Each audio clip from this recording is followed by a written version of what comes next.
respecto de estas cosas. Daniel, ¿cómo te va? Gustavo Noriega del Observador te saluda. ¿Cómo estás? ¿Qué tal, Gustavo? Un gusto hablar con vos. Muy bien, gracias. Feliz Bueno, año. igualmente para vos, Daniel. Bueno, ¿cómo estás viendo todos estos tiros y aflojes cautelares, jueces que se llevan una causa, que piden un ámbito, piden el otro ámbito, la Corte Suprema que en febrero probablemente tendría un pronunciamiento? ¿Qué mirada tenés sobre todo esto? Mira, desde el punto de vista jurídico, judicial, si me permitís, con un término no muy ortodoxo, es un verdadero berenjenal. Sí, está muy bien. Parte desde un decreto de urgencia que, más allá del fondo, que yo comparto en su mayoría, además lo voté a mi ley y lo dije públicamente, sin embargo la forma me parece sumamente inadecuada. Ujú. Tanto en su formato, es la primera vez que un solo DNU contiene 366 reformas que prácticamente tocan a todos los aspectos de la vida y una cantidad enorme de reglamentaciones, inclusive códigos. En ese marco, la declaración de inconstitucionalidad evidentemente está a la vuelta de la esquina. Ujú. El ideal hubiese sido, yo tengo esperanza que todavía se haga, que se pueda negociar en el Congreso, para lo cual debería abrirse este DNU, es decir, no un apoyo en bloque por sí o por no, porque evidentemente nadie va a convalidar en bloque semejante cantidad de iniciativas, sobre todo tan dispares unas de otras. Así las cosas se plantearon rápidamente distintos tipos de amparos, acciones de inconstitucionalidad, acciones de certeza, todas vinculadas a parar precisamente el cumplimiento del decreto, del DNU, y al mismo tiempo con medidas cautelares. Es así como en primer término se dicta una medida que alude al aspecto laboral de la cuestión por parte de un juez laboral, que luego que se hace a pedido de la CGT, luego nuevamente también se confirma con un pedido de la UTA, y esto cae dentro de la esfera de la justicia laboral. Ujú. Lo que el gobierno con razón cuestiona, Sí. porque acá no está en juego una afectación individual, sino que lo que está en juego es una medida de un gobierno, por lo tanto debería haber recaído en la esfera de lo contencioso administrativo. Sí.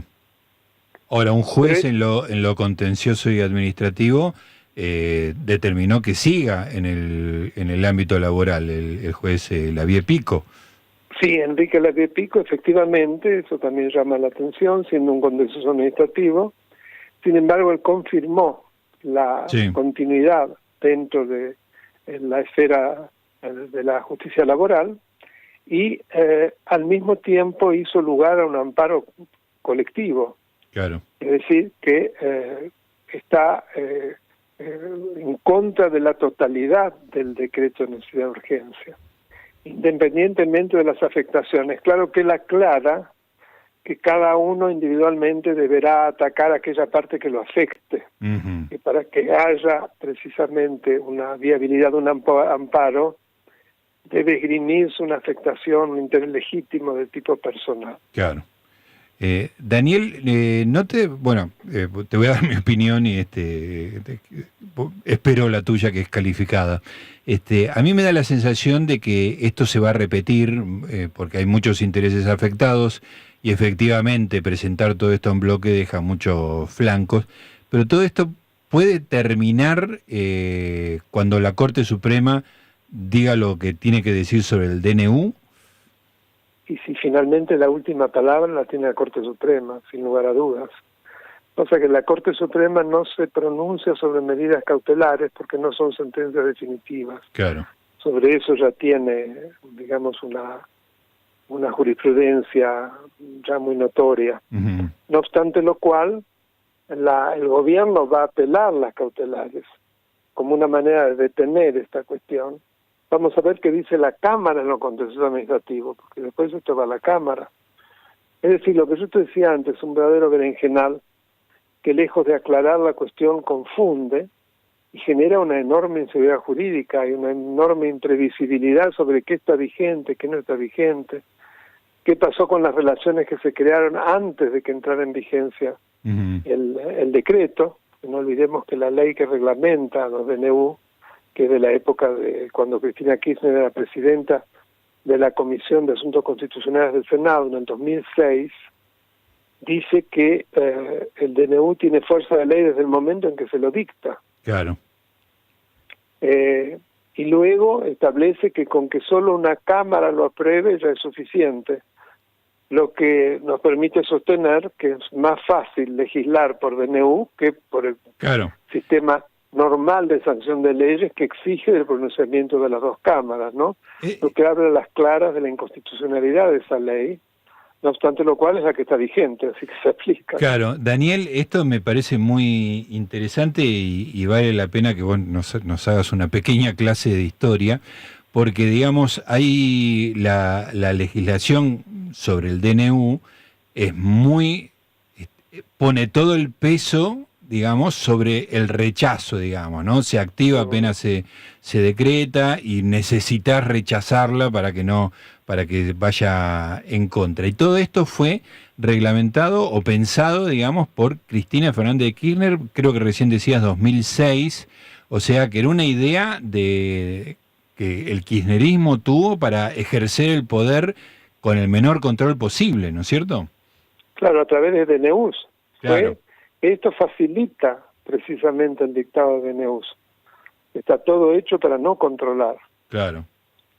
Es muy tentador, sobre todo para una situación similar, ¿no? La que tenía el kirchnerismo en su primer periodo y la que tiene Milei ahora en minoría legislativa. Claro, la gran diferencia, como vos bien decís, es que tiene una minoría realmente muy escasa en ambas cámaras. Claro. Hace las cosas más complicadas para actuar políticamente. ¿Qué imaginás? Porque más allá de los amparos que eventualmente pueden llegar a la Corte Suprema, la Corte tomó el reclamo del gobernador de La Rioja respecto de la inconstitucionalidad del DNU, dijo que iba a respetar la feria, pero que después iba a tomar ese reclamo.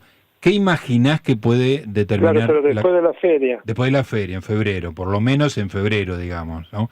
¿Qué imaginás que con tu conocimiento, digamos, de la acción de los Supremos, qué imaginás que puede ser ese fallo?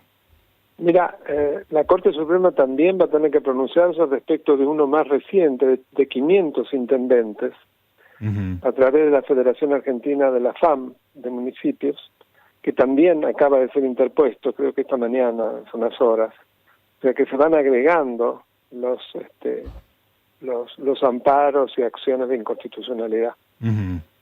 La Corte tiene dicho cuando considera que hay que se dan las condiciones excepcionales para el dictado de un decreto de necesidad de urgencia, y habla de cuestiones de naturaleza bélica o de un terremoto o algún tipo, digamos, de catástrofe natural o una situación de hecatombe, digamos, para utilizar más o menos el término, económica tal que no pueda solucionarse en la convocatoria al Congreso.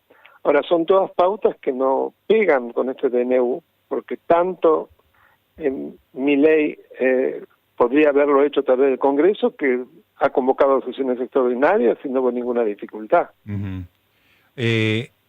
¿No se puede defender la urgencia por la situación económica? ¿No puede uno imaginar una argumentación a favor de la urgencia? Pero es la emergencia cuando no hay posibilidad de que pueda pronunciarse el Congreso. Y acá sí, inclusive él convocó a sesiones extraordinarias. ¿Por qué no lo hizo a través de leyes entonces? Claro. ¿Por qué la violación al principio de legalidad, que es tan grave?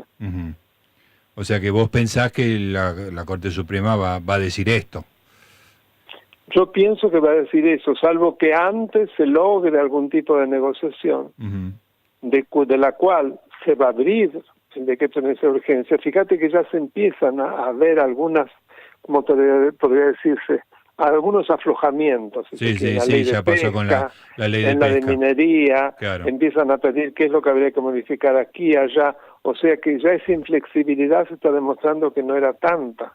Sí, en el discurso el presidente sigue, Franco, sí, en el discurso el presidente sigue manifestando esa inflexibilidad, y le estábamos preguntando justamente a los oyentes del Observador qué opinaba al respecto. Pero bueno, tenemos tu opinión siempre muy, muy calificada. Te agradecemos mucho, Daniel, como siempre, te deseamos ha sido un placer. muy Después buen te pido año. que me manden el audio cuando lo tengan, por favor. Como siempre, por supuesto, la producción ya te está mandando el audio para tu canal de YouTube, que podemos recordarle a la gente dónde puede verte y escucharte. ¿Cómo no? En cualquier buscador, Daniel Alberto Sapsay en YouTube, y los lleva directamente. No tienen por qué suscribirse. Suscribiéndose o no, no hay nada que pagar. Y acceden a todas las distintas secciones que tiene el canal, que son muchas, entre las cuales entrevistas, donde vamos a subir esta. Está muy bien. Te mando un abrazo. Otro para vos, suerte.